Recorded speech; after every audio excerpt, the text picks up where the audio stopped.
nous avons tout fait pour que ça soit le plus beau et nous ferons demain nos meilleurs efforts pour que ça soit le plus agréable et le plus fun pour les consommateurs de la région. Ce projet a été le premier à avoir demandé la norme HQE Commerce en France historiquement, que nous avons obtenu.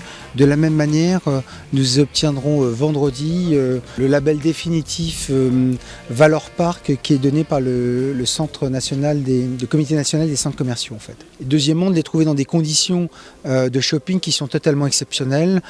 Tout le monde a parlé de la navette électrique qui est extrêmement ludique, de la verdure partout dans tous les parkings, le pôle de convivialité, le cœur d'Atoll avec des jardins, ce que nous avons appelé le jardin des amoureux, des jeux pour enfants, un jardin public gratuit, tout est gratuit à l'Atoll.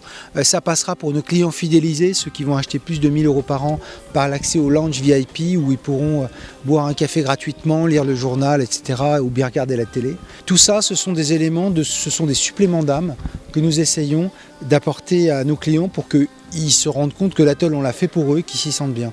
Parce que notre plus belle récompense, ça sera que nos clients, le consommateur, le citoyen, aiment l'Atoll. Le budget global de l'opération, ça a été 145 millions d'euros. Nous avons gardé toutes les économies que nous avions fait au début du projet pour les redépenser à la fin du projet sur ce qui se voit. Parce que paradoxalement, on ne voit pas ce que coûte le parking souterrain, les infrastructures, etc. Ce qu'on voit, c'est la végétation que nous avons mis. On a mis des arbres absolument magnifiques. On voit la qualité architecturale, on voit les éléments de convivialité. Généralement, les promoteurs n'ont plus de budget à ce moment-là. Nous avons gardé tout le budget pour ça.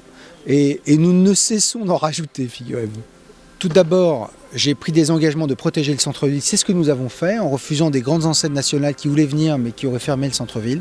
Nous ne voulons pas d'une grande surface d'alimentaire, nous voulons un petit commerce de proximité alimentaire qui représentera moins de 1% de la surface de l'Atoll. Le commerce est un enjeu politique, donc on en discute avec nos partenaires. Nos partenaires, c'est l'agglomération. Sur certains points, ils nous ont dit non, on respecte. Sur d'autres points, ils ont dit finalement, vous avez raison, c'est plutôt une bonne idée. Essayons de faire que le plat et que le gâteau soit le mieux possible et soit le meilleur possible.